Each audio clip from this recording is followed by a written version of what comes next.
BMTC conductor HK ಪೇಪರ್ನ discuss ಮಾಡ್ತಾ ಇದ್ದೀವಿ. ಇದು ಪಾರ್ಟ್ 3 ಆಗಿರುತ್ತೆ. 50ನೇ ಕ್ವಶನ್ನು, ಭಾರತದ ಸರಕು ಮತ್ತು ಸೇವಾ ತೆರಿಗೆ ಯಾವಾಗ ಜಾರಿಗೆ ಬಂದಿತು? ಇದಕ್ಕೆ ಉತ್ತರ ಬಂದು ಆಪ್ಷನ್ 4 ಆಗಿರುತ್ತೆ.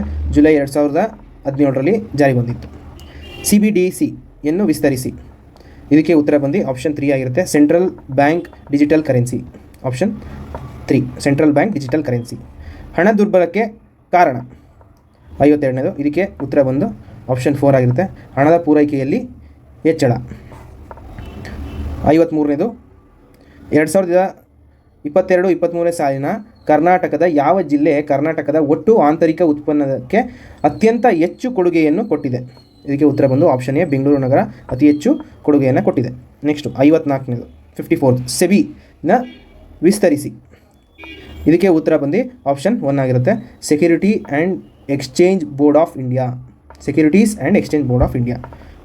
55th ಕ್ವಶನ್, ಕರ್ನಾಟಕ ಸರ್ಕಾರವು ತನ್ನ ಮೊದಲ ಮಾನವ ಅಭಿವೃದ್ಧಿ ವರದಿಯನ್ನು ಯಾವಾಗ ಪ್ರಕಟಿಸಿತು? ಇದಕ್ಕೆ ಉತ್ತರ ಬಂದ್ಬಿಟ್ಟು ಆಪ್ಷನ್ ಎ ಆಗಿರುತ್ತೆ. 1999ನಲ್ಲಿ ಫಸ್ಟ್ ಟೈಮು ಮಾನವ ಅಭಿವೃದ್ಧಿ ವರದಿ ಹ್ಯೂಮನ್ ಡೆವಲಪ್ಮೆಂಟ್ ಇಂಡೆಕ್ಸ್ನ ಪಬ್ಲಿಷ್ ಮಾಡಿತ್ತು. 56ನೇ ಕ್ವಶನ್ 56, ಈ ಕೆಳಗಿನವಲ್ಲಿ ಯಾವುದು ದ್ವಿತೀಯ ವಲಯಕ್ಕೆ ಸೇರುವುದಿಲ್ಲ ಅಂತ ಕೇಳಿದ್ದಾರೆ. ಇದಕ್ಕೆ ಉತ್ತರ ಬಂದ್ಬಿಟ್ಟು ಆಪ್ಷನ್ 4 ಹೈನುಗಾರಿಕೆ. ಇದು ಪ್ರೈಮರಿ ಸೆಕ್ಟರ್ ಆಗಿರುತ್ತೆ, ಹಾಗಾಗಿ ಇದು ದ್ವಿತೀಯ ವಲಯಕ್ಕೆ ಸೇರೋದಿಲ್ಲ. ಗಣಿಗಾರಿಕೆ, ವಿದ್ಯುತ್ ಉತ್ಪಾದನೆ ಇವೆಲ್ಲ ದ್ವಿತೀಯ ವಲಯಕ್ಕೆ ಸೇರುತ್ತೆ. ನೆಕ್ಸ್ಟ್ 57th ಕ್ವಶನ್, ಅಂತಾರಾಷ್ಟ್ರೀಯ ಟೆನ್ನಿಸ್ನಲ್ಲಿ ಆಲ್ ಆಫ್ ಫೇಮ್ಗೆ ನಾಮನಿರ್ದೇಶನಗೊಂಡ ಏಷ್ಯಾದ ಮೊದಲ ವ್ಯಕ್ತಿ ಯಾರು? ಇದಕ್ಕೆ ಉತ್ತರ ಬಂದ್ಬಿಟ್ಟು ಆಪ್ಷನ್ ಎ ಆಗಿರುತ್ತೆ. ಲಿಯಾಂಡರ್ ಪೇಸ್ ಅಂತ ಆಪ್ಷನ್ ಎ ಆಗಿರುತ್ತೆ. 58 ದಿ ಇಂಡಿಯಾ ವೇ ಗ್ರಂಥದ ಲೇಖಕ ಯಾರು ಅಂತ ಕೇಳಿದ್ದಾರೆ. ಇದಕ್ಕೆ ಆನ್ಸರ್ ಬಂದು ಆಪ್ಷನ್ 2 ಆಗಿರುತ್ತೆ. ಎಸ್ ಜೈಶಂಕರ್, ನಮ್ಮ ವಿದೇಶಾಂಗ ಸಚಿವರಾದಂಥ ಎಸ್ ಜೈಶಂಕರ್ ಅವರು ದಿ ಇಂಡಿಯಾ ವೇ ಗ್ರಂಥದ ಲೇಖಕರು. ನೆಕ್ಸ್ಟು 59ನೇ ಪ್ರಶ್ನೆ 59th, ಸ್ನಾಚ್, ಕ್ಲೀನ್ ಮತ್ತು ಜರ್ಕ್ ಪದಗಳು ಯಾವ ಕ್ರೀಡೆಗೆ ಸಂಬಂಧಪಟ್ಟಿದೆ ಅಂತ ಕೇಳಿದ್ದಾರೆ. ಇದಕ್ಕೆ ಉತ್ತರ ಎ ಆಗಿರುತ್ತೆ. ಭಾರ ಎತ್ತುವಿಕೆಗೆ ಈ 3 ಪದಗಳು ಸಂಬಂಧಪಟ್ಟಿದೆ. ನೆಕ್ಸ್ಟ್ 60th ಕ್ವಶನ್, ಕೌಟುಂಬಿಕ ಹಾಕಿ ಪಂದ್ಯಾವಳಿಗೆ ಪ್ರಸಿದ್ಧವಾದ ಜಿಲ್ಲೆ ಯಾವುದು ಅಂತ ಕೇಳ್ತಾ ಇದ್ದಾರೆ. ಇದಕ್ಕೆ ಉತ್ತರ ಬಂದು ಆಪ್ಷನ್ 2 ಕೊಡಗಿನಲ್ಲಿ ಅತಿ ಹೆಚ್ಚು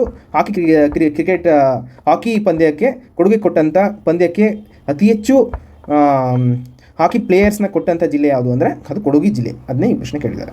ನೆಕ್ಸ್ಟ್ 61st ಕ್ವಶನ್, 2023-24ನೇ ಸಾಲಿನ ರಣಜಿ ಟ್ರೋಫಿ ವಿಜೇತ ತಂಡ ಯಾವುದು ಅಂತ ಕೇಳಿದ್ದಾರೆ. ಇದಕ್ಕೆ ಉತ್ತರ ಬಂದು ಆಪ್ಷನ್ 3 ಆಗಿರುತ್ತೆ. ಮುಂಬೈ 1 ಆಗಿದೆ 2023-24ನೇ ಸಾಲಿನಲ್ಲಿ.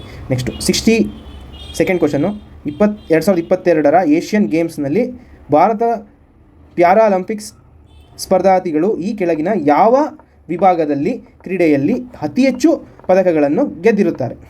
ಇದಕ್ಕೆ ಉತ್ತರ ಬಂದ್ಬಿಟ್ಟು ಆಪ್ಷನ್ ಎ. ಪ್ಯಾರಾಲಿಂಪಿಕ್ಸ್ ಸ್ಪರ್ಧಿಗಳು ಯಾವ ಕ್ಷೇತ್ರದಲ್ಲಿ ಜಾಸ್ತಿ ಮೆಡಲ್ನ ತಗೊಂಡಿದ್ದಾರೆ ಅಂದರೆ ಅಥ್ಲೆಟಿಕ್ಸ್ ವಿಭಾಗದಲ್ಲಿ ಜಾಸ್ತಿ ಮೆಡಲ್ನ ಗೆದ್ದಿದ್ದಾರೆ. ನೆಕ್ಸ್ಟು 63rd ಕ್ವಶನ್, 2023ನೇ ಸಾಲಿನ ಕ್ರಿಕೆಟ್ ಕ್ಷೇತ್ರದಲ್ಲಿ ಅರ್ಜುನ ಪ್ರಶಸ್ತಿಯನ್ನು ಪಡೆದವರು. ಇದಕ್ಕೆ ಉತ್ತರ ಬಂದು option A, Mohammed Shami. 64th question, Everest man ಎಂದೇ ಹೆಸರಾಗಿರುವ ಕಮ್ಮಿ ರೀಟಾ ಶೆರ್ಪಾ ಅವರು 26 ಬಾರಿ ಮೌಂಟ್ ಎವರೆಸ್ಟ್ ಏರುವ ಮೂಲಕ ಹೊಸ ದಾಖಲೆಯನ್ನು ನಿರ್ಮಿಸಿದರು. ಇವರು ಯಾವ ರಾಷ್ಟ್ರದವರು ಅಂತ ಕೇಳಿದ್ದಾರೆ. ಇವರು ನೇಪಾಳ್ ರಾಷ್ಟ್ರದವರು, ನೇಪಾಳ್ ಕಂಟ್ರಿಯವರು. ಇವರು 26 ಬಾರಿ ಮೌಂಟ್ ಎವರೆಸ್ಟ್ನ ಹತ್ತಿದ್ದಾರೆ.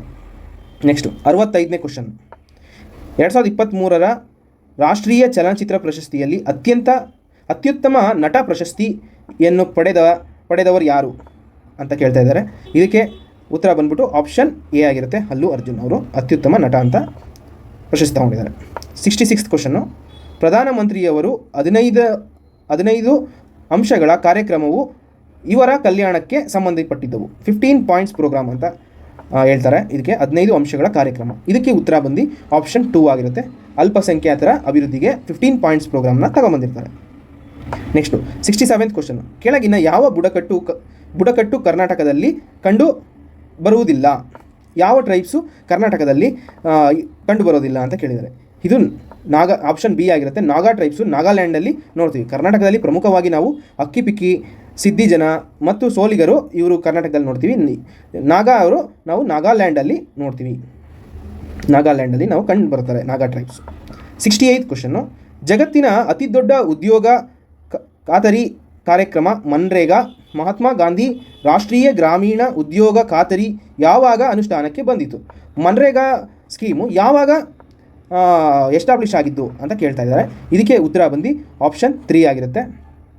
2006 ಇದು ಕಾರ್ಯರೂಪಕ್ಕೆ ಬರುತ್ತೆ. 2005 ಇದನ್ನು ತರ್ತಾರೆ, ಆ್ಯಕ್ಟಾಗಿ ಪಾಸ್ ಮಾಡ್ತಾರೆ. ಆದರೆ ಕಾರ್ಯರೂಪಕ್ಕೆ ಬಂದಿದ್ದು ಯಾವಾಗ ಅಂದರೆ 2006 ಕಾರ್ಯರೂಪಕ್ಕೆ ಇದು ಬರುತ್ತೆ. ನೆಕ್ಸ್ಟ್ 69th ಕ್ವಶನ್, ಮನುಷ್ಯನು ತನ್ನ ಭಾವನೆಗಳನ್ನು ಮುಖ್ಯವಾಗಿ ಇವುಗಳಲ್ಲಿ ಯಾವುದರ ಮೂಲಕ ವ್ಯಕ್ತಪಡಿಸುತ್ತಾನೆ? ಇದಕ್ಕೆ ಉತ್ತರ ಬಂದು ಆಪ್ಷನ್ ಎ ಆಗಿರುತ್ತೆ.